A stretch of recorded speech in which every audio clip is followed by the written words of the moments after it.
just wanted you to know, now you let them talk, just want to know, I know many of my clients cutting their budgets, having less meetings. Just want you to know, you've got a few chits with me as one of my favorite clients. And if you ever need a teleseminar for your team, to remind them of the impact that was so important. Because I'm a great believer that the best way to sell our services is not by telling, but by doing. And even if, I guarantee, Mark, if you just offered it to some of your clients, someone would say, well, actually, we haven't cut our budgets, and we'd love to have you back. Or even if they had cut their budgets and you did the teleseminar for free, it reminds them how good you are. And there is something called the law of reciprocation that is built within our whole DNA. You do something nice for me, you feel obligated to do it back. The secret is activity begets activity. When I was in the hairstyling business, there were times, and it's crazy, that business was slow. And what do all hairstylists do? They call each other and find out if their friend's business is as bad as theirs. And I was said to my staff, you don't call other hairstylists, you call your clients and remind them, hey, it's a month since you had a haircut. Where are you putting the energy? Justifying why you're slow? No, you call your clients. The secret is do something. The one idea that is given to me by one of my genius copywriter friends, David Garfinkel, that's made me more money than any other one single idea, and you could do it in the next couple of days. As part of your handout, there is a special report, 10 traps, how to go from dull to dynamic.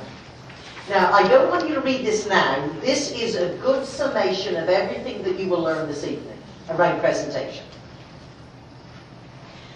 On my website, if you've ever been there, I have literally hundreds and hundreds and hundreds of free articles for speakers and business people, and they're free.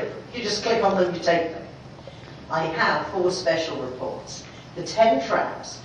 You pay me for it by giving me your email address. If people give you a commitment to just put their name and email address, that is a mini commitment. Through the magic of technology, they get sucked into my computer, they get coded. So whenever anyone inquires, you always find out and you see if they're in the database.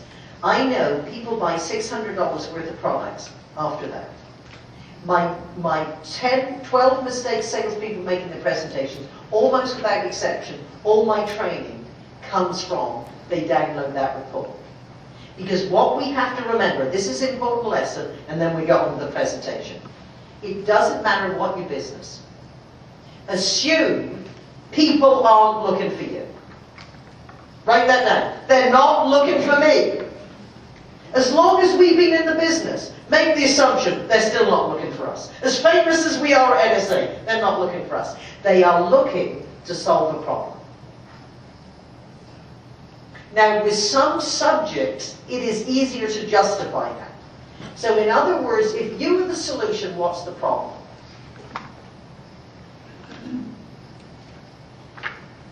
With me, because I sell sales presentations, my first question is, were you referred or am I the end of the Google search? And as famous as we might think we are, 90% of the time it's the end of the Google search. And the next question is, what just happened to make you Google? Well, we just lost a sale we thought we would have. How much was it? 200,000. Oh, that must have hurt. Now, how many presentations do you have to give? How many of your presentations can you make 200,000? Is that a big, small, medium? In other words, I'm asking questions so they tell me we have 5 sales presentations to get 1 sale. The average is $200,000 each. They got 10 salespeople giving you. So then when they say, well, What would it be worth if you could make it 2 out of 5 closings rather than 1 out of 5? Well, it could be, 500,000, could be 5 million. The secret is you have to ask questions and let your client tell you what it's costing, not hiring. Now, it might be if you have a motivational speech. It might be, are your salespeople or are your employees down and depressed? What would it be worth if you could have someone in a fun, upbeat way remind them that they still can do anything once they set their mind to it? So, if that's helpful. Free special reports. The 10, you get more attention with a negative headline than a positive headline. So get them something that they have to do something. If you won't give away something of value, why would they come back and pay for it? All right, the next part of your handout, why don't we look in our handout? Do we have our handout? Good. There are multiple pages, but one is essays. Okay, it says start, don't waffle, get to the point. The first 30 seconds and the last 30 seconds of any presentation is the most important. The opening of a presentation is what I call the flavor scene. Get to the point. Now, as one of your handout materials, just to make life easy and make your investment of the evening valuable, we have 24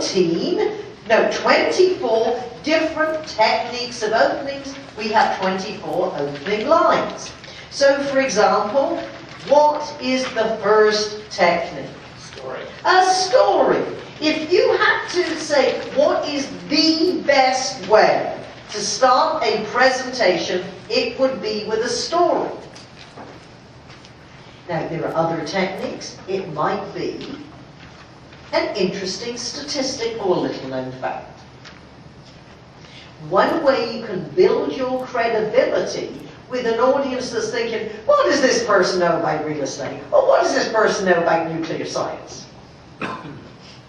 Because we always have to answer the questions that the audience have in their mind. One way you can build your credentials is with that statistic. One of my favorite examples is when I was hired to speak for 350 Seventh-day Adventist pastors. The subject was how to design and deliver a more charismatic sermon. 4 hours, 4th day of a conference. Well, you know, after 3, it's really time to go home. We always have to look at, based on the promo, based on the subject, based on the reason they're there, what is the audience thinking? And I know even the most generous person would be thinking, she's the only person on the program who isn't a minister. How can anyone who isn't a minister tell me how to write a better sermon? I write one every week. I bet she isn't even a Seventh-day Adventist. Obviously they know. Somebody thought you were worth putting on the program. But you realize how the opening is immediately going to connect with them or not. So in that case, I walked out and said, 465 times in the Bible, it said it came to pass. It did not say it came to stay. And unless your sermon is well constructed, artfully crafted, and charismatically delivered, it will not come to stay in the hearts, minds, and lives of your congregation. Now at that point, these wonderful Seventh-day Adventist pastors gave me a few amens, hallelujahs, applauded, and I had them. Now my point is, I did not think of that opening on the way to the platform.